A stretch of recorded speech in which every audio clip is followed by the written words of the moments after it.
Tarde Top de volta para vocês. Vamos falar agora sobre surdez. Surdez repentina. E para falar sobre isso, estamos recebendo a doutora Renata Cury, otorrinolaringologista. De novo, porque ficou bonito. Otorrinolaringologista. Bem-vinda, boa tarde. Obrigada, boa tarde. Prazer estar aqui com você. Seja muito bem-vinda, viu? Bom, vamos falar sobre surdez repentina, que está acontecendo aí com muita gente, está aumentando os números. Inclusive, a gente vai trazer um caso, né, de uma atriz muito famosa, Miriam Rios, aos 62 anos, declarou que está completamente surda dos dois ouvidos e que foi do dia para a noite, né? Então, vamos conversar sobre isso. Por que acontece essa surdez repentina? Bom, na verdade, a surdez, né, é a perda de audição, né? E existem diversas possíveis causas para essa perda, né? Quando ela é repentina, a gente chama de surdez súbita, né? Que realmente de uma hora para outra parei de escutar, né? É uma entidade, digamos, específicas dentro da perda de audição. E existem diversas possíveis causas. Então, desde infecção por vírus, algum processo inflamatório. Pode ser do nada, E não tem idade também, né? Não tem. Jovem, adulto, senhor, todo mundo pode... Isso, pode ser acometido, É irreversível? Quando é essa surdez súbita, se a gente diagnostica e se for um processo infeccioso viral, por exemplo, e a gente entra com tratamento precoce, logo que descobre, a gente consegue reverter, né? Não é a maioria das perdas de audição, não é de forma súbita que acontece, né? Vai aos pouquinhos. Vai perdendo progressivamente, isso. E normalmente está relacionado à idade, né? Então, por isso que os idosos têm mais dificuldade para escutar, o que a gente chama de presbiacusia, que é a perda da degeneração mesmo do órgão ali. Mas isso também acontece com a visão. Exato, isso é. Né, com os outros sentidos. Estima-se que até 2050, 900 milhões ficarão surdos, né, surdas. O que se deve a esse número tão elevado? Por que esse aumento? Então, eu não conheço se tem um estudo específico, né, a fundo isso, mas eu imagino que esse dado seja baseado, ou o que explicaria isso é que a população está envelhecendo, né? Então, tanto a população brasileira quanto a mundial está envelhecendo, e aí com isso é de se esperar, mesmo que a gente tenha um número maior de pessoas com perda de audição, né? Essa surdez não necessariamente é uma perda total, né? Ela pode ser surda e ter um resquício de audição. Tá, esses dados, gente, foram os últimos, tá? Que foram apurados segundo a Organização Mundial de Saúde, viu? Então, são dados verídicos. Será que por causa do barulho, excesso de todo mundo com fone no ouvido, as pessoas escutam, né, a TV no último volume, isso pode ser uma causa? É isso que eu ia dizer exatamente. Houve também uma popularização recentemente dos fones de ouvido, né? Todo mundo. Ninguém quer conversar com ninguém no metrô, num trem, num ponto de ônibus, todo mundo tem um fonezinho ali. Então está muito mais comum a gente ver as pessoas usando fone. E os fones, os aparelhos como um todo estão muito mais potentes. Você não escuta nada, realmente. Você fica ali na música no seu mundinho. Exatamente. Então, isso pode causar uma surdez isso repentina? É uma causa de perda de audição, né? Sim. Pode dar uma perda repentina, sim. Normalmente, quando é por exposição a ruído, a gente chama de trauma acústico. E aí, muitas vezes, é reversível. Mas a principal questão do fone de ouvido, da exposição a ruído, é mais a longo prazo. Então aquela escutar exposição... aquele som alto, com o tempo, você vai desgastando, exatamente, é isso mesmo. O ouvido e vai perdendo a surdez, exatamente, né? É isso mesmo. A Miriam Rios fala também em entrevista que ela já tinha ficado, né, quando jovenzinha, tinha perdido, né, a audição e depois conseguiu colocar um aparelho, implantar. E ele falou, o médico falou, olha, daqui a um tempo você vai ter que trocar, enfim. E ela explicou que era genético, né? Que a mãe, que a tia, outras pessoas na família não tinham. Isso. Então, é genético também. Dependendo do fator, tem sim uma predisposição genética. Se eu tenho uma tia, ou se minha mãe tem, eu tenho que ficar atenta em relação a isso? Tem uma chance... Eu tenho a probabilidade de ter uma surdez repentina? Exatamente. Tem uma chance muito maior de vir a apresentar uma perda de audição com o tempo, né? Tá, a doutora Renata falou que que não é de repente que a gente perde a audição, a gente vai perdendo gradualmente, né? Quais são os sintomas? Como que a gente pode perceber? Nossa, eu tô perdendo a audição, ou ela não tá funcionando tão bem, tem ruídos? Isso, ótimo. Na verdade, se a gente começa a ter dificuldade para entender as pessoas, precisa repetir, até dificuldade para entender as De palavras. máscara agora tá bem difícil, vamos combinar? Tá bem mais Falar, complicado. "Por que que você falou com a máscara, né? Porque a gente ajuda, né? Na leitura labial super ajuda. Exatamente. Então, quando a gente não entende... Se a gente não entende, mas tem gente que fala embolado, e aí? Aí a gente tem que filtrar também. Mas notar que está deixando a TV mais alta, isso as pessoas que convivem também acabam ajudando a relatar. Mas, precisei aumentar. Antes eu escutava televisão no 10, agora eu estou botando no 15, né?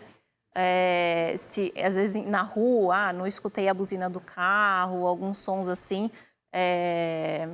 são indícios de que a pessoa pode estar com uma perda aí. E a gente tem que procurar o otorrinolaringologista. Isso. Né? Para fazer os exames, enfim, para saber se é alguma infecção, alguma bactéria, para não...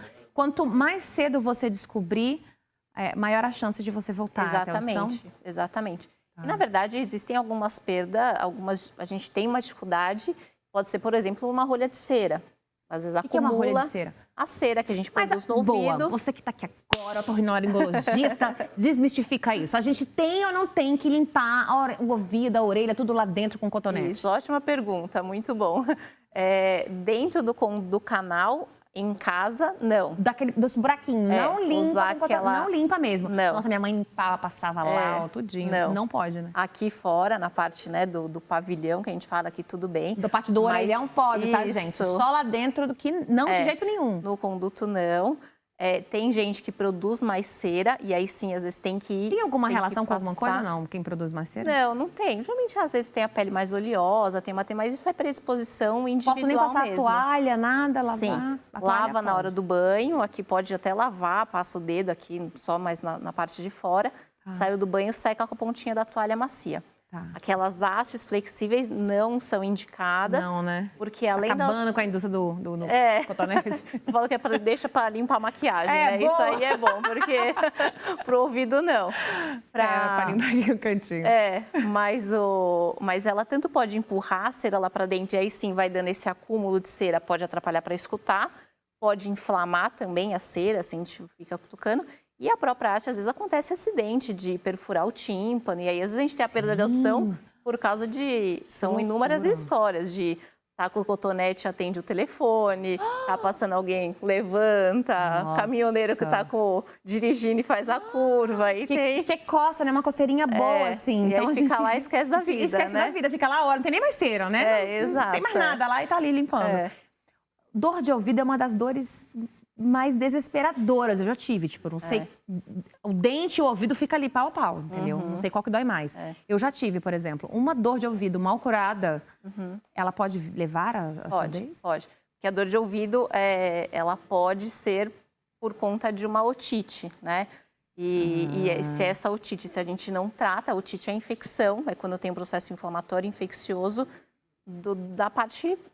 Pode ser externa, mas se é da parte média, que é para trás do tímpano, aí sim, se não trata, pode sim dar uma... É aquela história que tem que pingar umas gotinhas quentes no ouvido para funcionar. Minha avó vai te adorar se você falar que não funciona. Mas tem que falar a verdade. É o que coloca? Azeite quente para tirar dor de ouvido. Não pode. Não pode, né, gente? Não vó, pode, é perigoso. Desculpa, vó, mas não pode botar azeite quente, vó, no ouvido. Nem uma gotinha doce, não melhora nada. Não pode, não pode. Não pode também passar, lavar, nada disso vai funcionar. Ficar fazendo assim, ó, funciona. Gente, eu vejo muita gente fazendo isso. Porque tem hora que, né, às vezes no banho, na piscina, enfim, entra a água, as pessoas ficam fazendo assim, ó, resolve? Não resolve. Tá todo mundo errado, tá vendo? O que a gente tem que fazer? Boa, entrou água no meu ouvido. Sente que tá ouvindo pouco, gente que faz assim, ó. Tudo errado. Se tem... Tudo errado. Gente... Porque é muito trauma, né? E a tendência é a água sair sozinha, se tiver em condições, né? Se tiver livre, às vezes fica uma gotinha, às vezes é uma gotinha só, mas que parece que é um balde de água que tá ali dentro, né? Parece que é o mar inteiro que tá ali dentro.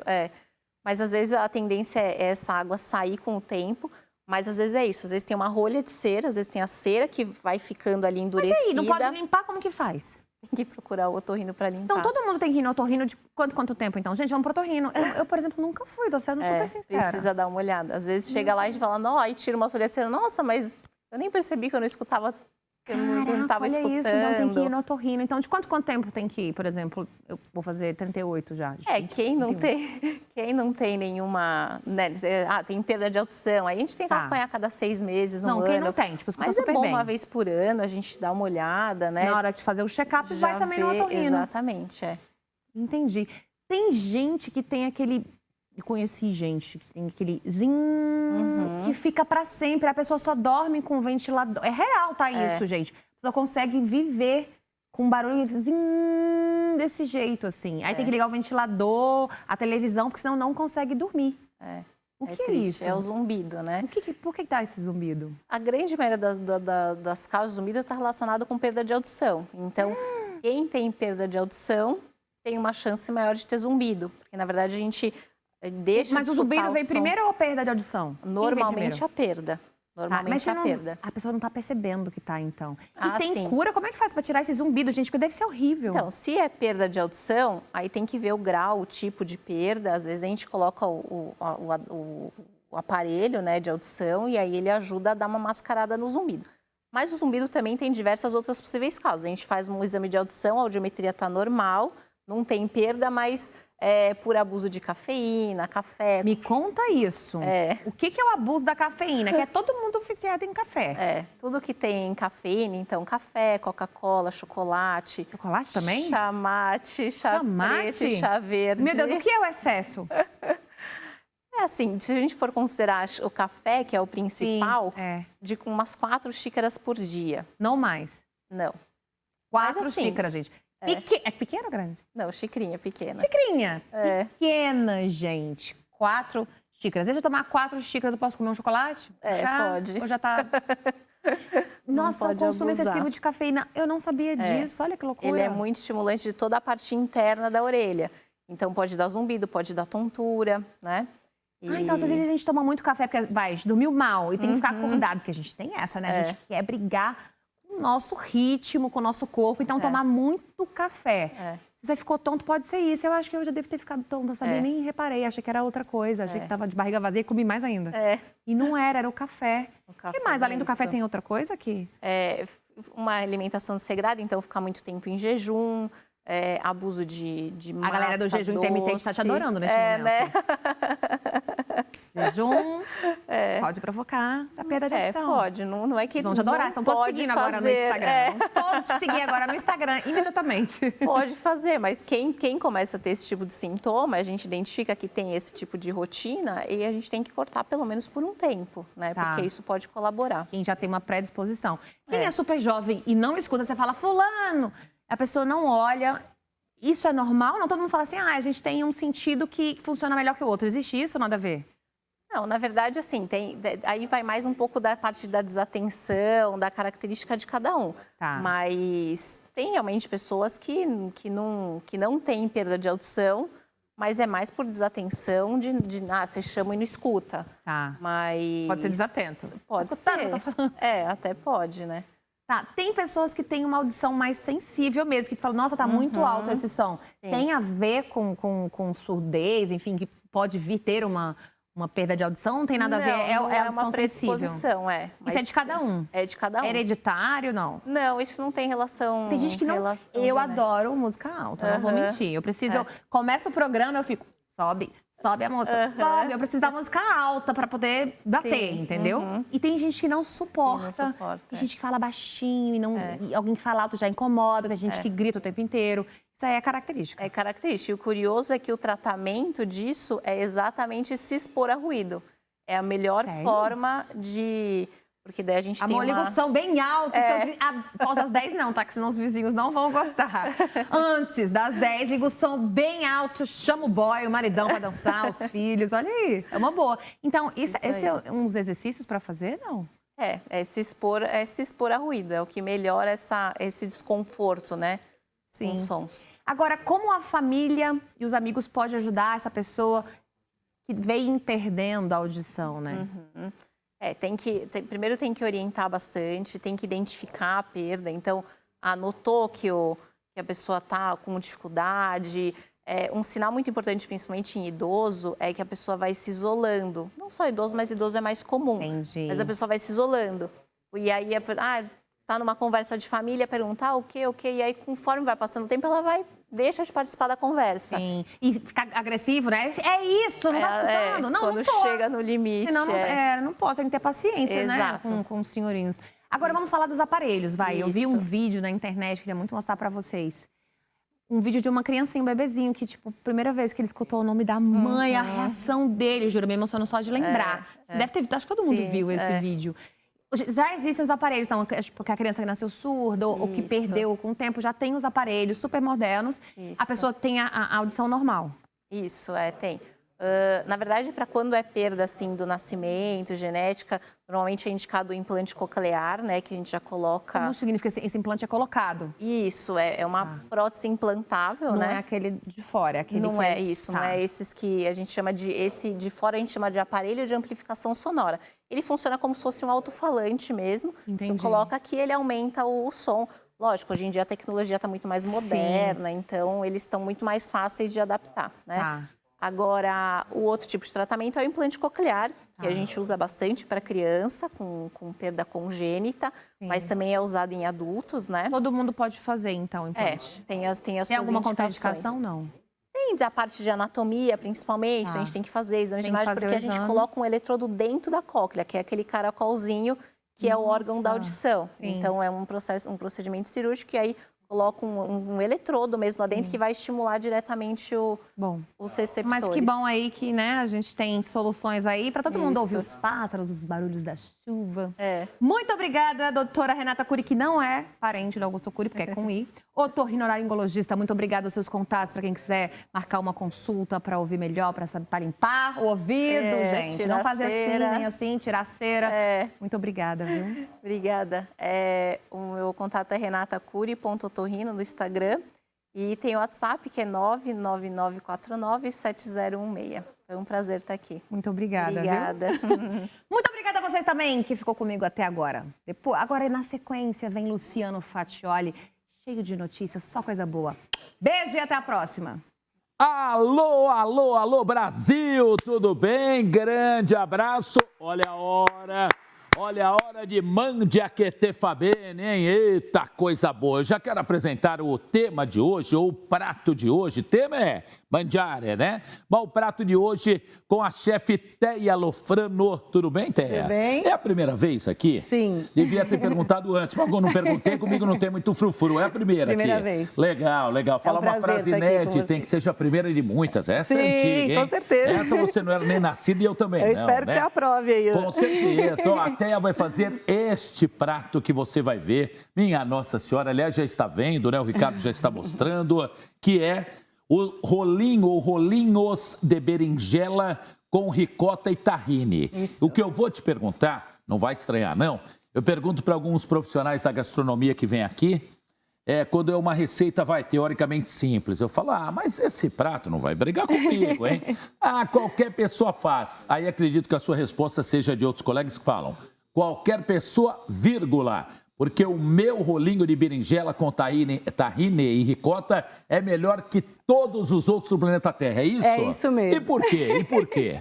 Porque ele é especial e ele é feito com muito amor. Eu acho que é o ingrediente principal que eu uso. É verdade isso? É verdade. E eu vou te falar uma coisa, o simples parece que sempre é o mais fácil, mas é o mais difícil. Por quê? Porque você errar o simples, as pessoas acham que vou fazer, é muito fácil, muito simples, e tem as técnicas certas. Tá. Então, não é tão simples quanto parece. Às vezes você olha uma coisa que parece ser simples, mas ela tem todo um trabalho por trás para chegar nesse resultado. Eita, nós, você fala sorrindo, cozinha sorrindo também? Sempre. Não fica brava se de repente não saiu do jeito que você queria? Não, eu fico, mas eu disfarço. É mesmo?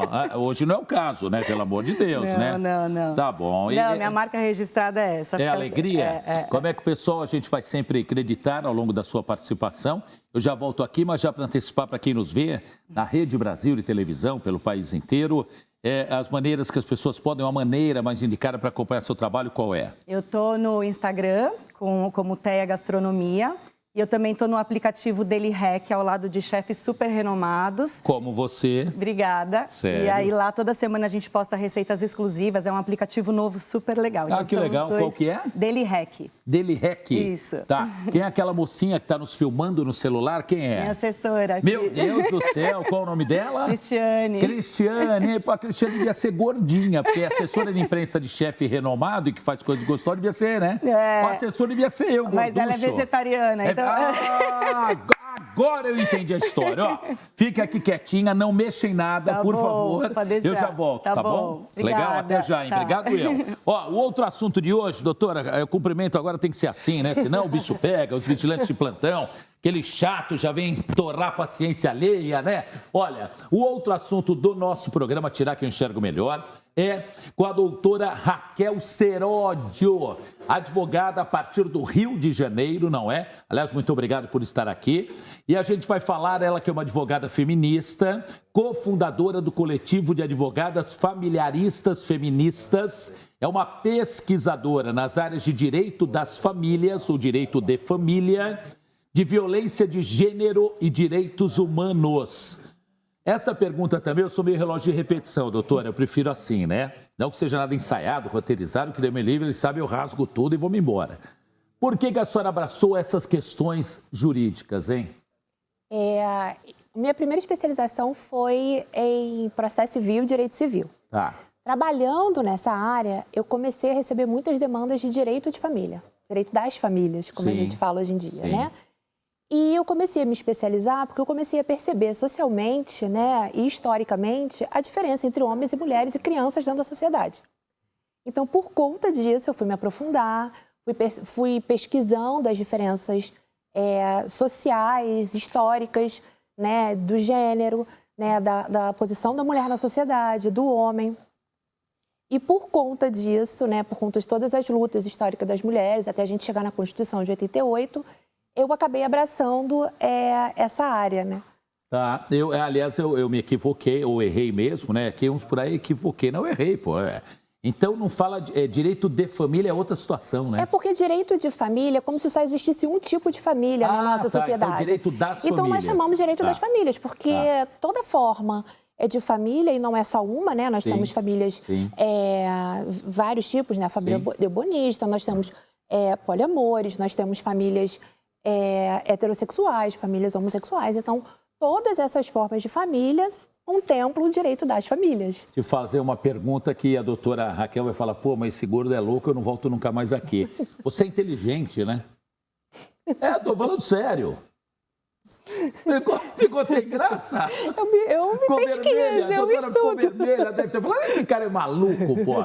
Doutora, eu tô falando sério, não, poxa, que às vezes, e necessariamente assim quem me acompanha, nos assiste na Tarde Top, sabe que eu sou mais sincero impossível, né? Que é o meu jeito de ser, eu gosto de trabalhar assim. E aí, poxa, é bacana, eu acho isso muito legal. Pô, lógico que né? Ter pessoas de um quilate cultural, intelectual elevado e se colocando à disposição de vocês que nos veem é sensacional, com as explicações que ela vai nos dar agora, porque eu não entrevisto ninguém, eu bato papo com as pessoas e é isso que a gente vai fazer. Então, vamos lá. Vou seguir aqui o roteirinho, senão a André Macariana, a nossa produção no comando, depois me dá chicotadas aqui, malha o Judas e o Judas seria eu. Então, não posso sair do roteiro. Ó, o que seria, não, o que é síndrome de alienação ou da alienação parental?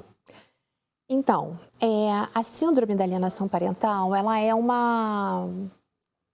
Como é que eu vou te explicar? Ela é uma teoria, tá?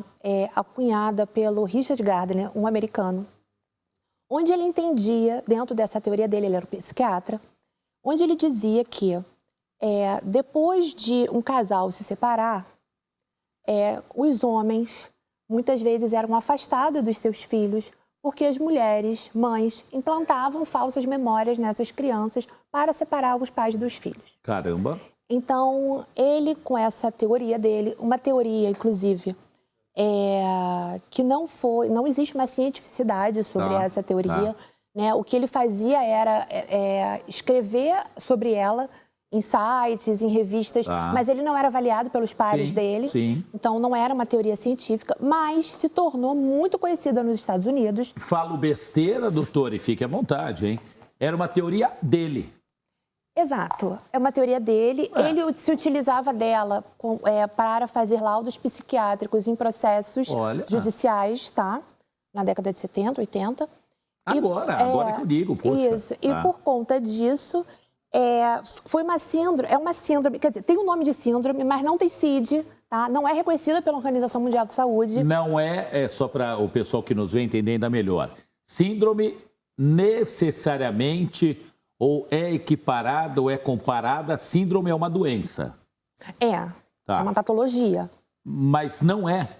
Então, embora tenha este nome, não é reconhecido como síndrome pela Organização Mundial de Saúde. Perfeito. Tá? Então, o que aconteceu? Por conta dessa síndrome, ela passou a ser muito alegada nos tribunais, né, em vários tribunais do mundo. Começou nos Estados Unidos, hoje é proibido, né, você tratar e você falar sobre síndrome de alienação parental.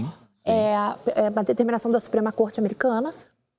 Mas no Brasil nós temos uma lei, né, que é a Lei de Alienação Parental, que entrou no ordenamento jurídico brasileiro tendo como justificativa a síndrome. Ou seja, vai.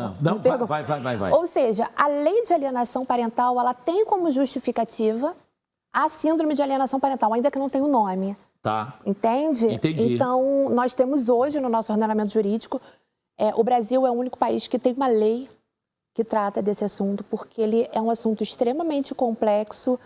Eu vou explicar aqui no decorrer da nossa conversa por quê. Nós tivemos no Porto Rico, nós temos um artigo que fala sobre alienação parental, mas não é uma lei como a nossa, mas no resto do mundo não tem. México, inclusive, acabou ano passado de revogar a lei deles. É uma pergunta que eu faço, até parece que não está no roteiro que seja, eu faço sempre para alguns profissionais de algumas áreas, né? E para os advogados eu adoro sempre fazer essa pergunta que eu entendo pelo menos oportuna, necessária. Pelo menos, eu não sou advogado, né? Sou um comunicador, um jornalista. Pelo menos essa lei funciona ou é para inglês ver, para americano, para japonês, para sei lá o quê, qualquer nacionalidade? Então, esse é um assunto extremamente complexo. Por quê? Essa foi uma lei que entrou no ordenamento jurídico brasileiro depois de muitos avanços legislativos das garantias das mulheres, né? Então, as mulheres tiveram uma equiparação aos homens, uma equiparação, quando eu falo, uma equiparação legal, né? Normativa e não social, né? Com a Constituição de 88. Uma equiparação em termos de ser resguardada e ter seus direitos preservados? E em especial também em direitos das famílias, né? Ou seja, a mulher é equiparada ao homem no poder familiar, né? Até o Código Civil antigo, nas constituições antigas, o homem, o patriarcado, o homem era o patriarca da família, né? Então as mulheres estavam submissas aos homens, mulheres não podiam receber herança, mulheres não podiam votar, mulheres não podiam se separar, trabalhar, precisava de autorização do marido, para viajar precisava de autorização do marido. Então, isso foi encerrado em 88 com a Constituição e mulheres passaram a ter garantias idênticas aos homens, né, dentro das relações familiares. A legislação criminal, ela é uma legislação que ela veio mais devagar, mas ela veio evoluindo também. Então, foi retirado mulher honesta do Código, né? O homem que estuprava a mulher não podia mais casar com ela para se livrar da própria culpa, da pena a receber. Então, nós temos muitos avanços na garantia das mulheres da Constituição para cá. Um pouco antes, né, começou com uma luta feminista da própria para a própria Constituição, mas com esses avanços legislativos, em especial depois da Lei Maria da Penha, que é uma lei que veio em 2006, né, o Brasil foi condenado pela Corte Interamericana por conta do caso da Maria da Penha. E nós tivemos na entrada do ordenamento jurídico da Lei Maria da Penha. O que quando me permito quando você fala, para o pessoal em casa até entender melhor, e para quem está nos assistindo agora, o que é ordenamento jurídico? Ah, sim, desculpa. Desculpa o termo técnico. São as leis que entram em vigor? Exatamente, exatamente. Então, na Lei Maria da Penha, vou na sua carona. A gente pode dizer que a Lei de Alienação Parental é uma resposta conservadora à Lei Maria da Penha? Pode. Porque o que aconteceu, né? Com a Lei Maria da Penha, mulheres ficaram muito mais resguardadas socialmente. Não digo na prática, hoje, que a gente ainda não tenha problemas, né? Sim, obviamente, a quantidade, pelo amor de a gente está vendo aí, inclusive, a quantidade de mulheres que estão morrendo, e que chega até o feminicídio, né? Inclusive, sofrendo inúmeros tipos de violência. Mas essa é uma lei que veio para a proteção das mulheres. Mulheres protegidas e mulheres buscando seu direito, mulheres tendo a possibilidade de se divorciar. O que começou a acontecer? Os divórcios começaram a aumentar. Com o aumento dos divórcios... com o aumento dos divórcios, começou a haver um sistema, né? Começou a haver uma movimentação de pais separados, né? Uma associação específica, onde eles pautaram o pedido dessa nova lei, né? Então, o que aconteceu? A lei de alienação parental, ela entra no nosso ordenamento jurídico, né? Dentro das leis do país, ela entra como uma resposta conservadora à lei de alienação parental, ou seja, para criminalizar, penalizar crianças e mães sob este argumento. É um retrocesso? É um retrocesso, porque, veja... É um tiro no pé, como eu falo. Porque o que acontece? Eu não estou dizendo aqui para você que abusos parentais não aconteçam nas relações familiares, mas nós temos um Código Civil que tem como lidar com isso. Nós temos o Estatuto da Criança e do Adolescente, que é uma lei excelente para lidar com os abusos parentais, né? Com recomendação de terapias, de assistentes sociais, de trabalhos multidisciplinares, porque o direito, principalmente quando envolve famílias e crianças, ele precisa de respaldo de outras áreas. Então, quando eu digo que ela é uma resposta conservadora, é porque a lei de alienação parental, ela entra no ordenamento jurídico e permite com que um juiz, sem conhecimento de psicologia, sem conhecimento de assistente social... Uma famosa canetada... Sem noção dos aspectos políticos, sociais, históricos, daquela relação familiar. Sem preparo para a situação. E aí ele acolhe uma narrativa de que uma mãe está querendo separar um pai de um filho, tira a guarda dessa mãe, entrega esse filho para o pai. Aí eu te pergunto então, Raquel Seródio, advogada que nos visita aqui, para esse bate-papo na Tarde Top, aí que vocês que eu digo, advogados, nesses casos específicos, ganham uma importância ainda maior, um peso ainda maior do que aquele já tradicionalmente atrelado a vocês em questões jurídicas? O que acontece? Parte da gente mostrar isso para o judiciário, os coletivos de mães, coletivos de advogados, e mostrar não só para o judiciário, mas até para o próprio legislativo, que aquela lei, ela não é uma lei boa socialmente, uma lei boa a ser aplicada. Sim. E essa lei foi uma lei que entrou no nosso ordenamento jurídico muito rapidamente. Ela não teve os debates necessários, entendeu? Não teve, desculpa te cortar, mas assim, lógico. É uma lei que, por exemplo, qualquer lei para entrar em vigor, você tem audiências públicas, né? Você chama os interessados da sociedade para a participação popular daquela lei, né? E não houve, né? Teve uma audiência pública e logo ela entra em vigor. Ela é ruim, então, no papel e na prática? Porque o que essa lei está fazendo? Ela, primeiro, ela está patologizando relações familiares. Segundo, ela está, infelizmente, é uma lei que vem e acaba por proteger abusadores sexuais. Nós vivemos em uma sociedade onde a maior parte dos abusos sexuais acontece com as crianças em casa. No que acontece com as crianças em casa, 40% são pais. O que acontece? Muitas mães acabam denunciando esses pais e, por conta da demora de um processo criminal, na hora de discutir a guarda dessa criança, o pai, por conta desse processo, por conta dessa alegação de abuso sexual, diz que a mãe é uma alienadora. Isso é considerado uma falsa denúncia, porque muitas vezes um abuso sexual você não consegue comprovar. Eu não sou juiz, mas na hora... Meu jeitão de ser, hein? A doutora está falando, meu Deus... Eu sou juiz, eu falo, como é que fala? Falso testemunha, falsa declaração, já sai daqui, é o gemado, sai preso, pô. Deveria, já aconteceu, não, né? Não é assim tão fácil. Tão prático, né? Não é dessa forma, né? Tem devido processo legal, tem todas as garantias constitucionais. Sim.